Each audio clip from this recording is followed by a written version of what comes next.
राधे राधे। कैसे हैं आप सब लोग? मुझे उम्मीद है आप सभी लोग बहुत अच्छे होंगे, खुश होंगे और अपनी अपनी लाइफ में बहुत ही अच्छे से इंजॉय करेंगे। और हमारे राधे कृष्णा जी की कृपा, हमारे बिहारी जी की कृपा आप सभी पर खूब जम जम के बरस रही होगी। बरसेगी क्यों नहीं? आखिर हम जो भगवत गीता, भगवत कथा का पाठ सुनते हैं, पढ़ते हैं, तो हमारे बिहारी जी तो हमसे खुश हो ही रहे होंगे ना।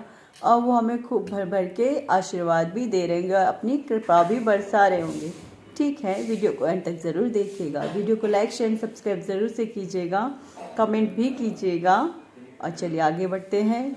Stay connected and let's continue. प्रेम से बोलिए मेरे साथ आप सभी, राधे राधे। प्रेम से बोलिए राधे राधे।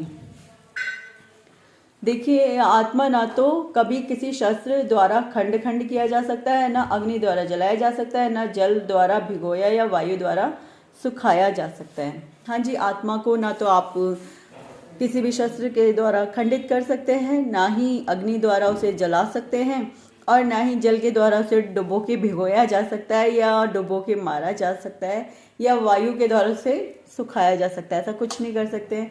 आत्मा आत्मा है, उसमें ऐसा कोई भी विकार नहीं हो सकता है ना। चलिए, सारे हथियार तलवार, अग्न्यास्त्र, वर्षा के अस्त्र, चक्रवात आदि आत्मा को मारने में असमर्थ हैं। ये सब भी आत्मा को मारने में क्या है? असमर्थ हैं। ऐसा प्रतीत होता है कि आधुनिक आग्नेयास्त्रों के अतिरिक्त मिट्टी, जलवायु, आकाश आदि के भी अनेक प्रकार के हथियार होते थे। हाँ, पुराने टाइम में तो बहुत ही प्रकार के हथियार हुआ करते थे ना। कोई दूसरा मतलब देखा नहीं कितने अलग अलग प्रकार के हथियार हुआ करते थे। और कुछ नहीं, हड्डियों के भी हथियार हुआ करते थे। ऋषि दधीची का के अस्थियों से बना हुआ हथियार था, है ना। आगे बढ़ते हैं। यहाँ तक कि आधुनिक युग के नाभिकीय हथियारों की गणना भी आग्नेयास्त्रों में की जाती है, किंतु पूर्व काल में विभिन्न पार्थिव तत्वों से बने हुए हथियार होते थे। आग्नेयास्त्रों का सामना जल के वरुण हथियारों से किया जाता था, जो आधुनिक विज्ञान के लिए अज्ञात है। आधुनिक विज्ञान को चक्रवात हथियारों का भी पता नहीं है। जो भी हो, आत्मा को ना तो कभी खंड खंड किया जा सकता है, ना किन्हीं वैज्ञानिक हथियारों से उसका संहार किया जा सकता है, चाहे उनकी संख्या कितनी ही क्यों ना हो। नॉर्मल सी बात है, एक बहुत छोटी सी बात है कि हम आत्मा का कुछ नहीं कर सकते, हम आत्मा का कुछ नहीं बिगाड़ सकते। मिला के हम आत्मा का कुछ भी नहीं कर सकते हैं। एक नेचुरल सी बात है कि आत्मा को ना किसी शस्त्र से, ना किसी हथियार से, ना किसी पानी से, ना वायु से, ना अग्नि से, किसी भी प्रकार से उसे नहीं मारा जा सकता है। जबकि क्योंकि होता क्या है, जब शरीर जल जाता है तो अग्नि में भी से भी आत्मा क्या होती है, निकल के वो बाहर आ जाती है, तो वो अग्नि से भी नहीं जल सकती है ना। तो मायावादी इसकी व्याख्या नहीं कर सकते कि जीव किस प्रकार अपने अज्ञान के कारण उत्पन्न हुआ और तत्पश्चात माया की शक्ति से आवृत हो गया। ना ही आदि परमात्मा से जीवों को विलग कर पाना संभव है। आदि परमात्मा यानी परम परमेश्वर हमारे श्री विष्णु भगवान, श्री कृष्णा जी, श्री बिहारी जी, उनसे अलग कर पाना जीवों को संभव नहीं है। प्रत्युत सारे जीव परमात्मा से विलग हुए अंश हैं, चूंकि वे सनातन अणु आत्मा हैं। सनातन यानी कि पहले भी बता चुकी हूँ, जो हमेशा से, जो नित्य है, जो शाश्वत है, जो हमेशा से चला आ रहा है, जो आदिकाल से है, जो बहुत ही पुराना पुरुष है, सनातन है। ठीक है, यानी पुरातन, बहुत ही पुराना है। ठीक है, चूंकि वे सनातन अणु आत्मा है, यानी कि जो अणु आत्मा है वो भी प्राचीन है, पुरानी है, सनातन है।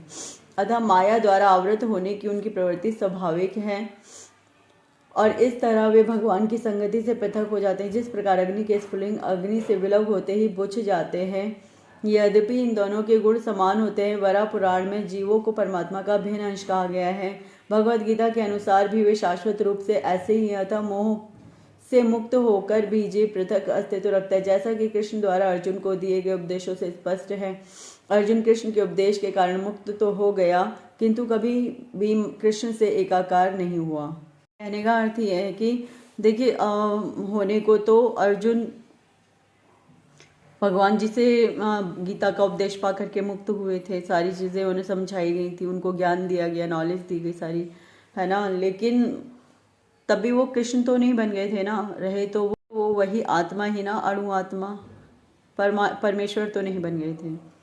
तो कहने का मतलब इस लाइन का ये है, अर्जुन कृष्ण के उपदेश के कारण मुक्त तो हो गए थे, किंतु कभी भी कृष्ण से एकाकार नहीं हुआ। मतलब वो कृष्ण नहीं बन गए, वो रहे वो अर्जुन, यानी वो आत्मा ही रहे। ठीक है, आज मुझे भी थोड़ा जल्दी है तो इसी के साथ विराम लेती हूँ। और प्रेम से बोलिए मेरे साथ आप सभी राधे राधे। प्रेम से बोलिए राधे राधे। खुश रहिए अपने अपनों के साथ और लाइफ में हमेशा एक हैप्पी सी स्माइल करते रहिए। ठीक है, और प्रेम से बोलिए मेरे साथ आप सभी राधे राधे। हरे कृष्णा, राधे राधे, राधे कृष्णा।